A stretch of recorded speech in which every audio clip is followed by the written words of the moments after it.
Okay, this is the run through for the Squid box from the Offsec Proving Grounds. Slight change in my approach with explaining this one because I'm gonna really do it like you're 5 years old. And this is for all the young and old people who ask me, "What's all this hacking about? What are you actually doing?" Yeah, here goes. So the machine that we've got is running on its IP address on the secret network that I've paid access to as part of my education package, and with the OSCP platform. I've already run a scan on it, a network scan, which is the first thing to do.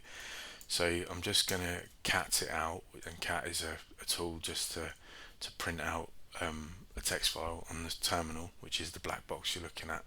So we'll have a look at the port scan, and the main things, well, in fact, what a port is like a hole in your house, and the IP address is the address of your house. So if I pull this over a bit further, you can see the address of the house is there, and like the address of my actual house is here. You might not be able to see that, but it's similar, 192.168, but it's not 127.189, it's 45181. So this is our target, and then the ports are like different openings in your house. So one could be a letterbox, one could be a back door, one could be the window in the roof, one could be the drain pipe coming up to the kitchen, so on and so forth. And we want to check that those are as they should be, and they're not allowing anybody to go in like a rat coming in up your drain pipe or something like that. So that's what these ports are, and basically I've done a scan, and it's come back with some information, and it's listed these port numbers that are open. As time goes on, you'll get familiar with seeing some. Um, the one that stood out to me was this 3128, and it says like it's open, HTTP, which is good because it means you can see it in a browser, and then it tells you about what it is that's running on there. So we've got some information about the software. It's Squid, HTTP proxy, 4.1.4. What a proxy is basically it sits in between two things, so that you have to speak to the proxy in order to speak to the thing. So it gives it a sort of a bit of security, and a bit of privacy as well. So what this target is that we're looking at is actually a proxy server itself, and it would send on its traffic somewhere else. But this has been set up just for practice for hacking. So 3128, it's very interesting. So I'm going to open up another tool. This is called Burp Suite. It's got a funny name, and it's basically it intercepts traffic. But what I also like about it is it has an inbuilt browser, which just makes your life a bit easier. So if I go to the IP address 192.168, 127.18, no, mistyped there, 127.189.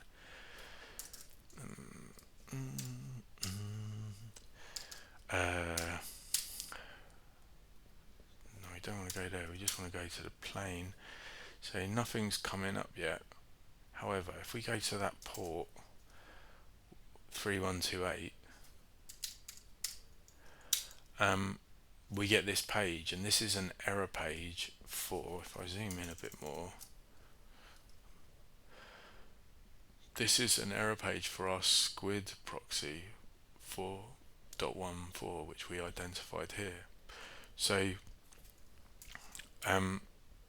what it's expecting is to receive some traffic, and then it would forward it on. So what we can do, and just to take a step back, the browser we're looking at, the traffic goes into the browser. This thing, which the browser has been launched from, will then intercept it, so we can see all the traffic that we've been doing so far. If I like refresh that page, you see more traffic comes through. Number 14, number 15, these are all called web requests. So what we can do is configure this to use a proxy. This is a bit complicated, but hopefully it will make sense. We can get Burp Suite to use a proxy itself, so that it sends traffic to that proxy to then look at something else. So if we go to connections and we want to create a new upstream proxy server, but what we do is we use 192.168.127.189, and that's the address of our target that we've been scanning, and we give it that proxy port of 3128 where the error page was, 3128, and then we press OK. Now, and this is a bit of a puzzle to get your head around, it will use the proxy itself in order to look at itself. So okay,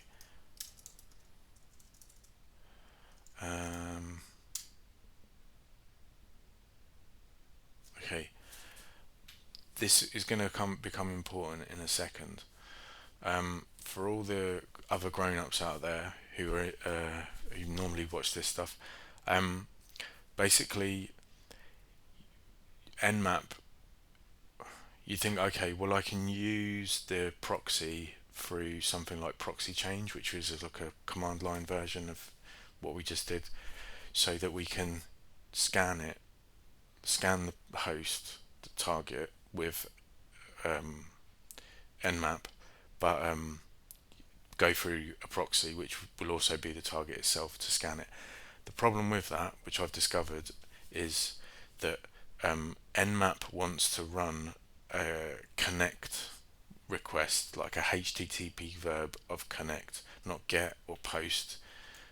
If you look in here, you see we've got the method, it's the same as the verb that I just mentioned, so you can have get, or there's other ones as post. Connect is one of them, and Nmap, the tool we use to scan this, that uses the connect verb, and the proxy doesn't like those, it doesn't care for those, it won't really acknowledge those, so we need to use the get ones because we want to discover more about this target.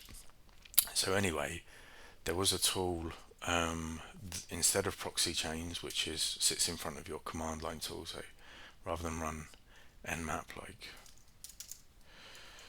this, just like something like that Nmap command there, we would put proxy chains in front of it, and we would have configured proxy chains. If I clear my terminal and just get the proxy chains configuration file,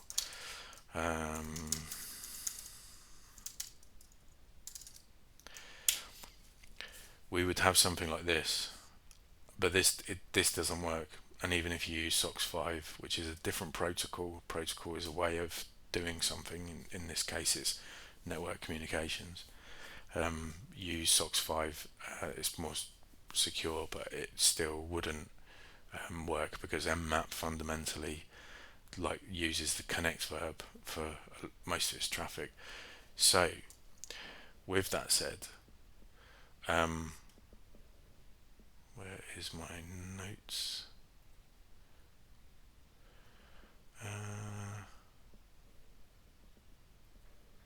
Okay, so there was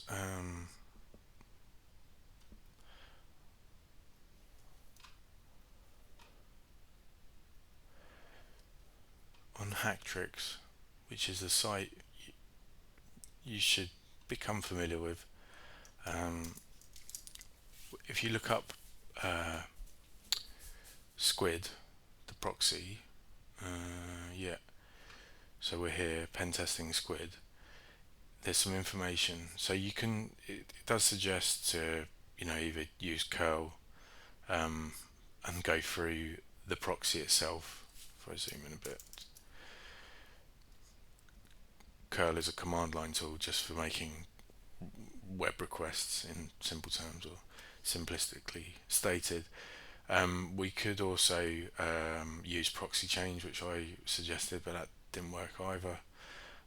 There's this SPOS scanner, which is Squid pivoting open port scanner, and this does all the port scanning with web GET requests instead of connect. So if we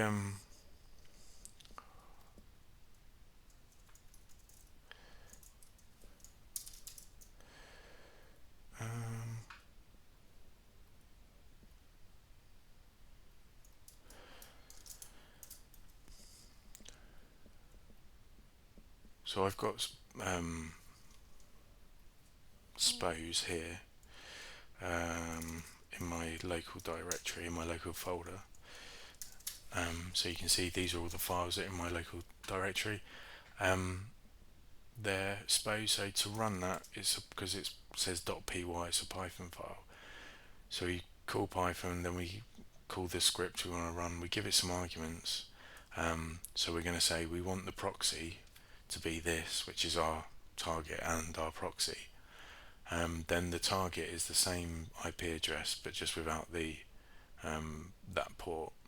And I'm not going to do all ports because it was long and it's unnecessary. I don't know how long it would take. It took longer than 5 minutes, and I thought it wasn't necessary.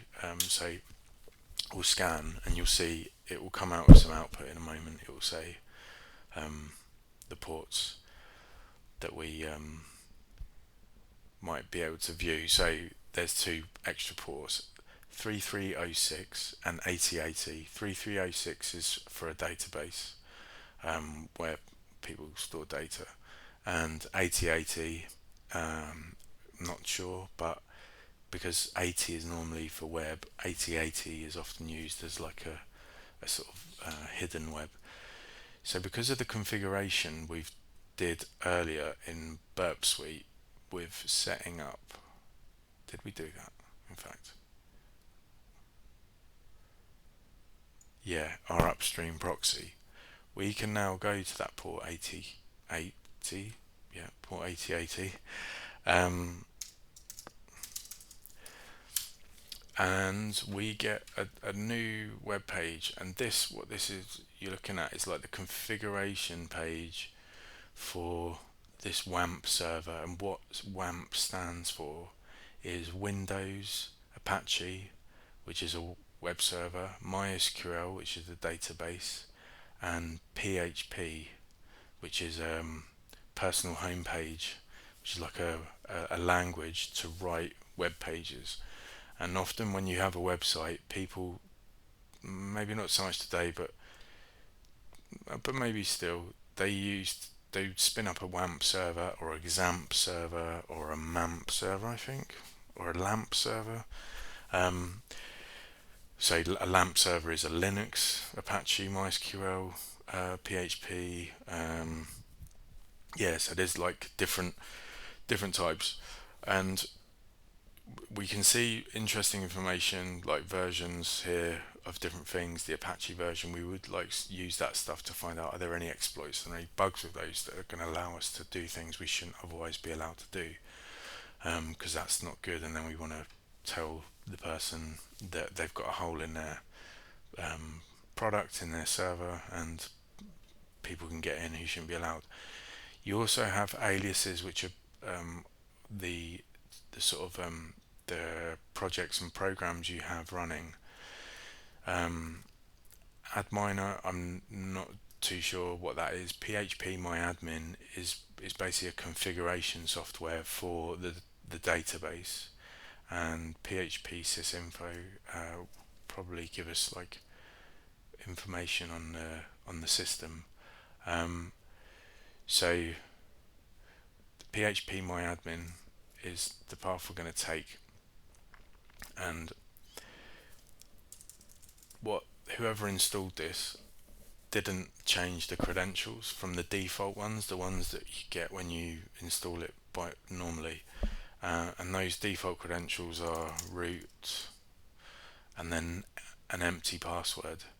And if we press go, we get logged into this PHP MyAdmin management page. And from here, what we can do is we can create a database, and then we can run commands on the SQL database that we've created. One of those commands will allow us to write what is called a web shell, which will let us run actual commands on the actual computer this is running on.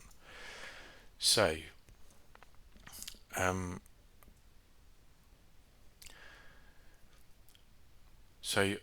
if we go to databases, we create a new database. We'll call this nasty, and hit create. It's been created. Now we can go to SQL, and SQL is a language because it stands for Structured Query Language, and so you type commands and then it tells the computer to do stuff, tells the database to do stuff. So just to double check that we have our database set up, I'm just going to ask it to show us the tables. We haven't made any tables yet. I just want to check that the command runs okay. So it did, because we've got this green tick. It shows it there was an empty result. That's fine. That just means that we have created our table. So now what we can do is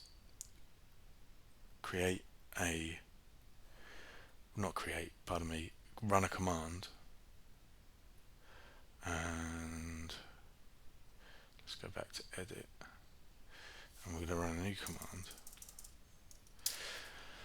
So what this is going to do is it's going to run the select statement. It's going to basically, this little snippet here is some PHP code, and what it will do is, if we provide the file with CMD and then a value, it will take that CMD value, it will give it to the computer, and it will say run that. System is the computer. And what we're going to do with this like string of text, that's what people in computer worlds call these things, as strings for some reason.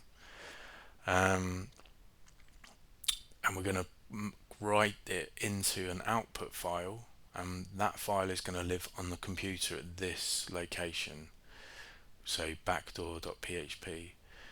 So if I press go, that's okay, we got the green tick there. So now if I go back to my browser in Burp Suite, and where is my browser in Burp Suite? Oh, it's right there. It's the one I was in. And then we're on our server, and we go to backdoor.php. We can, if I'll run dir, which means directory.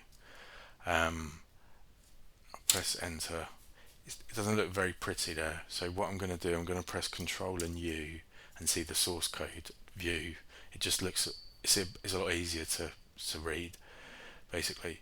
What this tells us is all the files in the local directory we were in, which is kind of cool. We can also run things like system info, which just tells us about the computer. So we'll see the version of the operating system, stuff like that.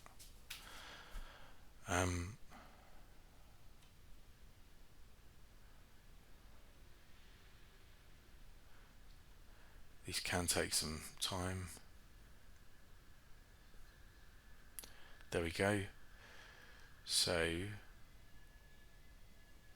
we can see stuff like the name of the operating system, the version, the build number, what kind of architecture it's on. Is it 64 or is it 32-bit?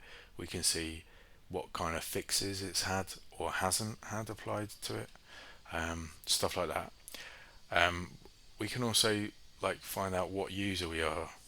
So if I type who am I, we are NT authority, which is we are running as the most important powerful user on the system. So this is made our lives quite easy because we can do everything now.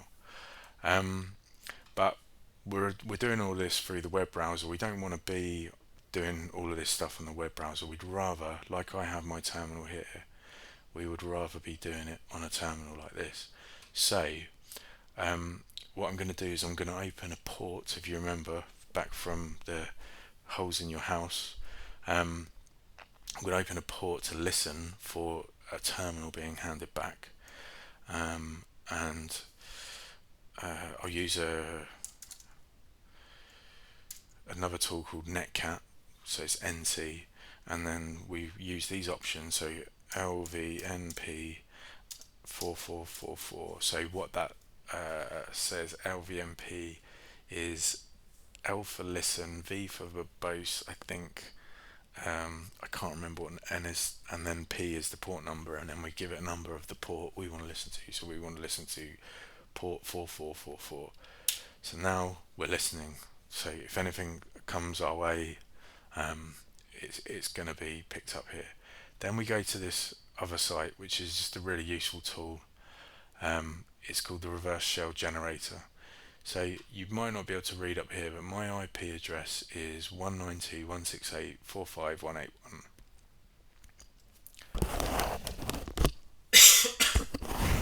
Excuse me.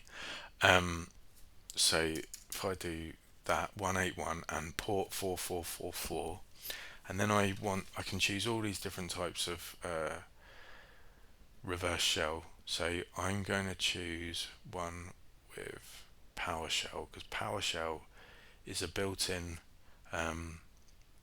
command line tool, and let's just do that and remove that for the moment.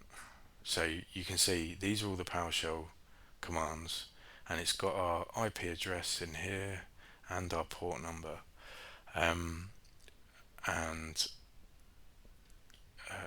okay, so what I want it to do is I want it to give me a command shell, and it will use URL encoding, which is a way to encode data for a web browser, for when you're sending web requests through here, which we are, because we're sending it at the moment, sending it through a browser. And the other thing I'm going to do is I'm going to do a different type of encoding, and that's called base 64 encoding. And what that is just good for, it just completely hides what you're actually doing. And just to really define what encoding is basically like you create some data in a computer.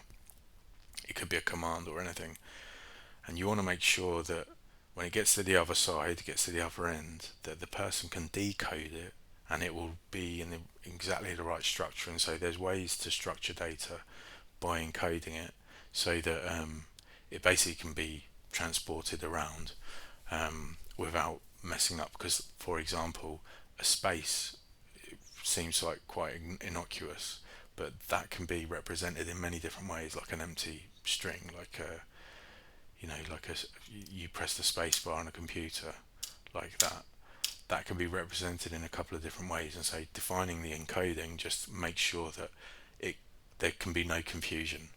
So we're going to do the base 64 encoding version, and then I'm going to copy that. So now I've got the command in my clipboard, and if I was to if I just open up a text editor, you'll see that here I've got this big blob of messy looking stuff, but it actually makes sense to the computer what that means, and effectively it means that I want you to open PowerShell, go to this port on this IP address. So if we go back to our